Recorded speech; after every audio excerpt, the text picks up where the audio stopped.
On March 14, 1991, Reba McEntire and her band played a concert in Saginaw, Michigan.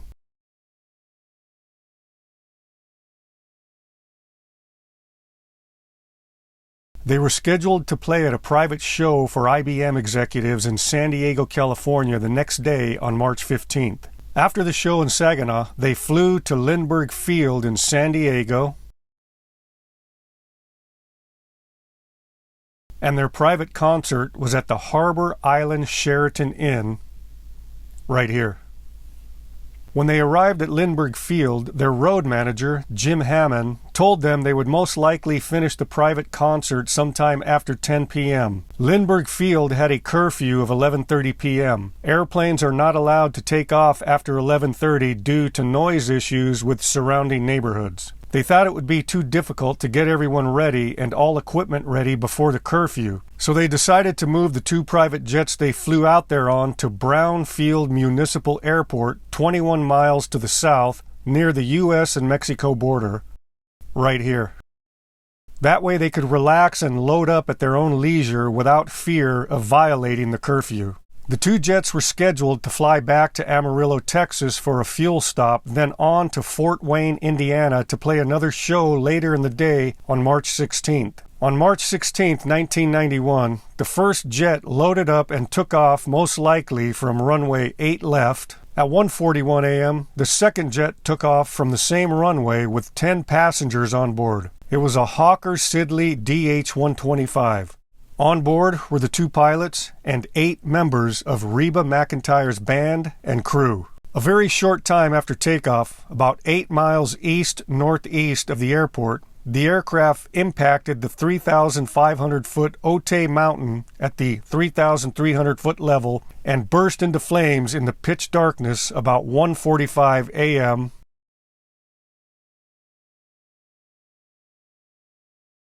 right here. So here I am at Brownfield early in the morning. They took off in this direction, and you can see over there the silhouette of the mountain they ended up crashing into.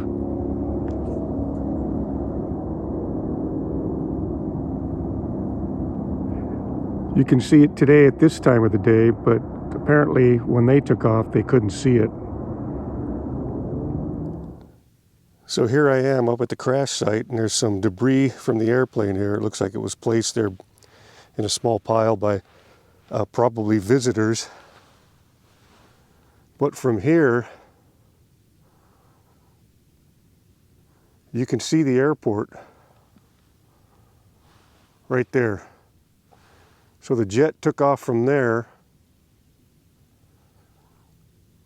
flew up in this area, and probably just to the, would be the right side from this perspective, from that little hill there, and impacted right about here, and the debris all went up in that direction. As you walk through here, you start seeing debris in little pieces like this here. Definitely a piece of the airplane. There's some bigger pieces right here. Some more pieces here. And they're all pointing. The whole debris field is going up in that direction. We have some more debris here. And they came from that direction. And once again, right here, you could see the airport.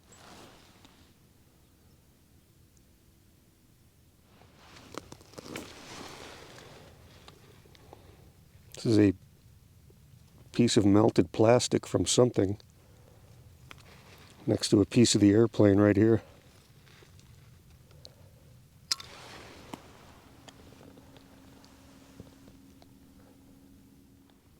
So after walking through the debris field, it's very obvious that the jet came through this area here, impacted somewhere in here, and just came straight this way toward me where I'm standing.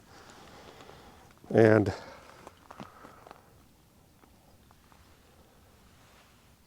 A lot of the pieces ended up over there. So what I'm curious to know is, how close did it get to this little hill here? If it came right through here, it must have just missed that by just a few feet, because that hill is very, very close to the flight path that jet would have taken to impact this location and come breaking up and exploding through this area here. It actually makes me wonder if maybe the right wingtip clipped something there or missed it completely, and the left wingtip hit over here and the rest of the airplane impacted here. But that little hill there, that little nub, is very, very close to what would have been the position of the right wing before the airplane impacted the ground. But I noticed this right here.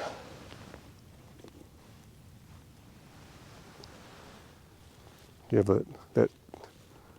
a melted piece of metal or aluminum that is real common around airplane crashes. When you find airplane crash debris, you will usually always find melted aluminum or whatever this metal is, some type of alloy, a melted alloy. Very common.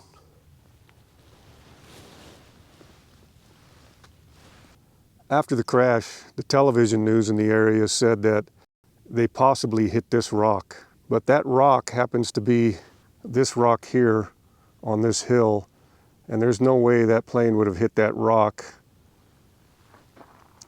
and ended up over there going in that direction all the way up over the road.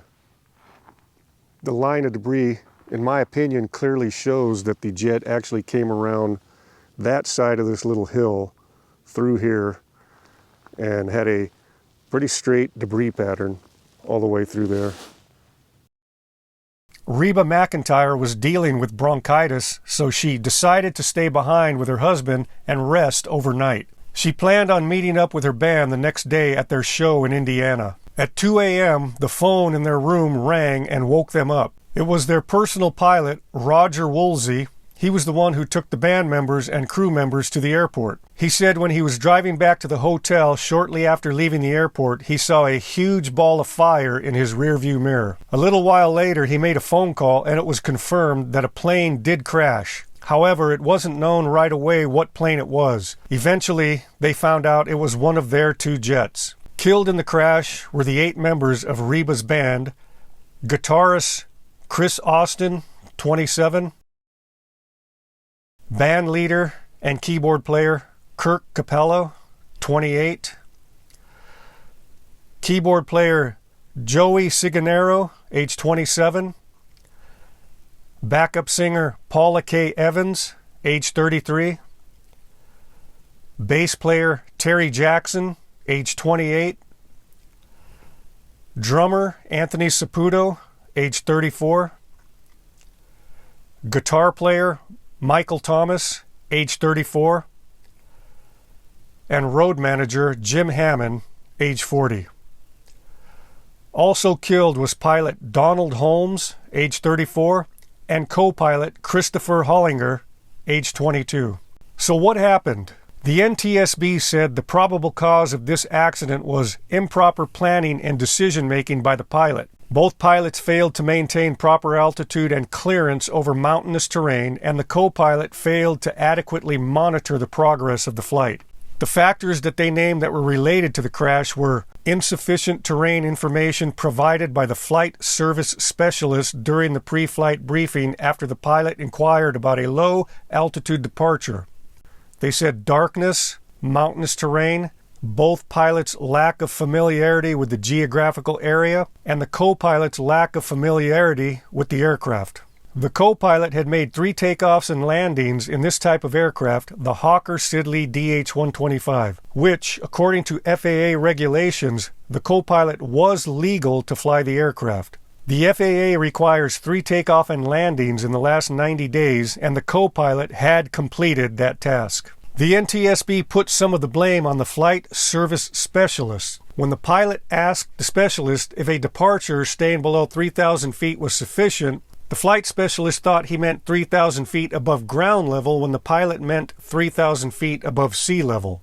Brownfield Municipal Airport sits at 526 feet above sea level. Otay Mountain Peak sits at 3,570 feet above sea level. When the pilot meant 3,000 feet above sea level, he was still 570 feet below the peak of Otay Mountain. He impacted the mountain about the 3,300 foot level. That's 270 feet below the peak. If he actually flew 3,000 feet above the ground level of the airport, he would have been at 3,526 feet above the ground. That's still 44 feet below the peak, which means he would have been at 3,826 feet when he passed over Otay Mountain Peak. It would have been close, but enough altitude to avoid the collision. Even though the NTSB puts some blame on the flight service specialist, it is specifically not the function of the flight service specialist employee to provide terrain and routing information to a pilot who is getting ready to depart. That is 100% the responsibility of the pilot to know the terrain and to come up with a flight plan that safely achieves their objective. A truly experienced pilot will tell you that this accident falls squarely on the shoulders of the pilots who were not properly prepared for this particular flight.